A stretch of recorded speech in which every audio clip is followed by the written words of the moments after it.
में वक्त वक्त पर बनते रहते हैं, बिगड़ते रहते हैं कई कीर्तिमान, लेकिन जो बड़े बड़े कीर्तिमान बन सकते हैं टेस्ट फॉर्मेट में, वो बाकी फॉर्मेट्स में कहा।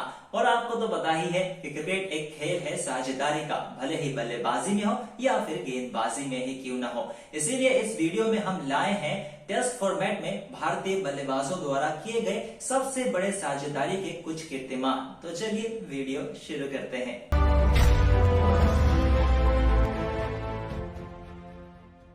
और इस नंबर पर बात होगी दोनों कप्तान और उप कप्तान के बारे में। देखा जाए तो पुराने उप कप्तान, क्योंकि टेस्ट फॉर्मेट के नए उप कप्तान तो है रोहित शर्मा।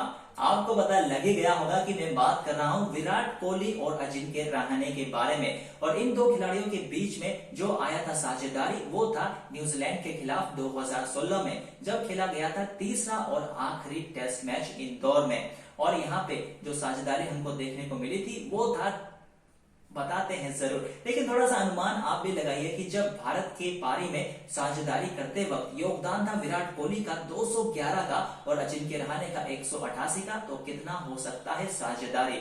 और साझेदारी था 365 रनों का, जिसके चलते भारत ने वो जो टेस्ट मैच था जीत लिया था 321 रनों से, और ब्लैक कैप्स को यानी कि न्यूजीलैंड को कर दिया था व्हाइट वॉश। और यहाँ पे जो दिखा हमको प्रदर्शन अजिंक्य रहाणे और विराट कोहली का, वो काफी शानदार था।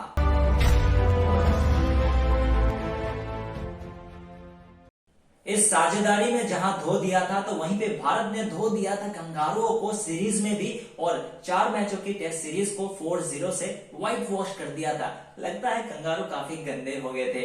और जिस साझेदारी की मैं बात कर रहा हूं, वो मैच खेला गया था ऑस्ट्रेलिया के खिलाफ 2013 में हैदराबाद में, और ये दूसरा टेस्ट मैच था। और यहाँ पे हमको काफी बेहतर साझेदारी दिखी मुरली विजय और चेतेश्वर पुजारा के बीच में दूसरे विकेट के लिए। और इन दो खिलाड़ियों ने मिलकर जोड़ दिए थे 370 रन। और जहां पे योगदान था उस साझेदारी में 159 रनों का मुरली विजय का, तो वहीं पे 198 रनों का योगदान था चेतेश्वर पुजारा का उस साझेदारी में। और जहां पे चेतेश्वर पुजारा बना पाए थे 204 रन, तो वहीं पे 167 रन बना पाए थे मुरली विजय भी। और वो जो बेहतरीन मैच खेला गया था भारत ने, वहां पे बड़ी जीत भी मिली थी भारत को, और भारत ने जीत लिया था उस मैच को इनिंग्स और 135 रनों से। और साथ ही साथ हमको आगे आता हुआ जो मैचेस था, उसके लिए नींव खड़ा होता हुआ दिख चुका था कि भारत तो करने वाला है कंगारुओं को वॉश, मतलब व्हाइट वॉश।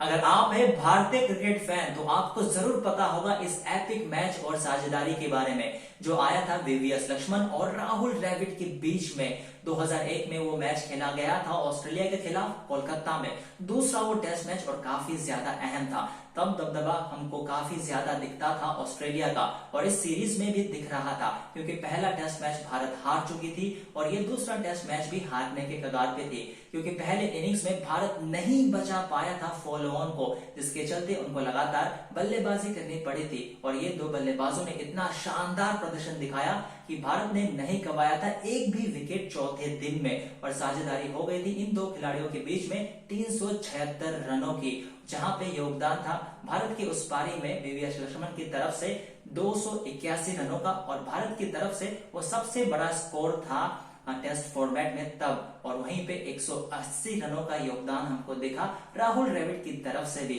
और इस तरह से भारत ने उस मैच को 5वें दिन में जीत लिया था 171 रनों से।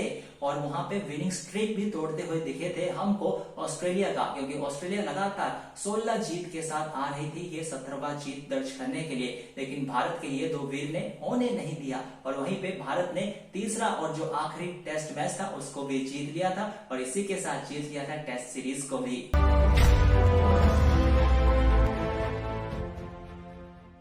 ये तब की बात है जब भारत और पाकिस्तान के बीच में बायलैटरल सीरीज खेला जाता था। ये तब की बात है जब भारत भी कर सकता था दौरा पाकिस्तान का। ये बात है 2006 का। पहला टेस्ट मैच खेला जा रहा था लाहौर में, और उस मैच में लग रहा था बल्लेबाजों की बल्ले बल्ले है, क्योंकि पाकिस्तान के 4 खिलाड़ियों ने पहले इनिंग्स में जड़ दिया था शतक। तो वहीं पे जब भारत के लिए सलामी बल्लेबाजी करने के लिए उतरे वीरेंद्र सहवाग और राहुल द्रविड़ ने, तो इन्होंने भी एक बड़ी सी साझेदारी बनाते हुए दिखे। 410 रनों का पहले विकेट के लिए, जहां पे योगदान था 254 रनों का वीरेंद्र सहवाग का। तो वहीं पे राहुल द्रविड़ भी, जो कि पहली बार खेल रहे थे बतौर सलामी बल्लेबाज, उन्होंने भी शतक जड़ दिया था और जोड़ दिए थे वहां 410 रन। और ये थोड़ा ज्यादा होता हुआ दिख सकता था, एक और कीर्तिमान अपने नाम करते हुए दिख सकते थे ये दो बल्लेबाज साझेदारी के साथ। लेकिन वहां पे वीरेंद्र सहवाग लगातार अपर कट पे अपर कट खेलने की कोशिश कर रहे थे, जिसके चलते विकेट गिर गया था और वो जो मैच था वो खत्म हुआ था ड्रॉ पे।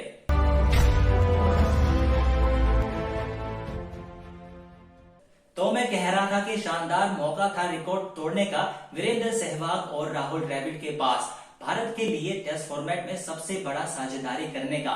लेकिन ये नहीं हो पाया, क्योंकि ये जो कीर्तिमान है आज तक वो बना हुआ है वीनू मानकड़ और पंकज रॉय के नाम। जब उन्होंने जोड़े थे 413 रन, जब खेला था उन्होंने मैच न्यूजीलैंड के खिलाफ 1956 में, जो था 5वां टेस्ट मैच उस सीरीज का और आखिरी टेस्ट मैच। और वो टेस्ट मैच खेला गया था चेन्नई में और वहां पे योगदान हमको दिखा था 231 रन का वीनू मानकड़ का। तो वहीं पे पंकज रॉय ने 173 रन जोड़े थे और जोड़ लिया था 413 रन पहले विकेट के लिए। और भारत ने वो जो मैच है आसानी से जीत लिया था इनिंग्स और 109 रन के साथ। और ऐसे ही कुछ जीतता हुआ दिखा था हमको भारत दूसरा टेस्ट मैच भी इनिंग्स और 27 रनों के साथ, जिसके चलते भारत उस सीरीज को जीत पाया था 2-0 से।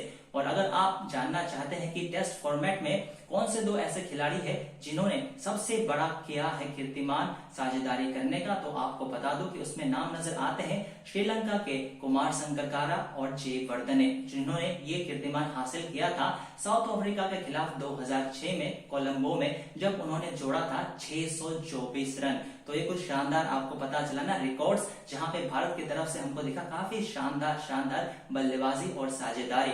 तो कुछ ऐसे ही शानदार वीडियोस के साथ हम भी लगातार आपसे जुड़ते रहेंगे क्रिकेट दादा में। तो इस वीडियो को आप लाइक करना, दोस्तों के साथ शेयर करना बिल्कुल ना भूलेगा और हमारे चैनल क्रिकेट दादा को जरूर कीजिएगा सब्सक्राइब, क्योंकि ऐसे ही शानदार वीडियोस के साथ लगातार जुड़ते रहेंगे ना हम। फिलहाल के लिए मैं गैंग्स लेता हूँ आपसे विदा। Goodbye and take care.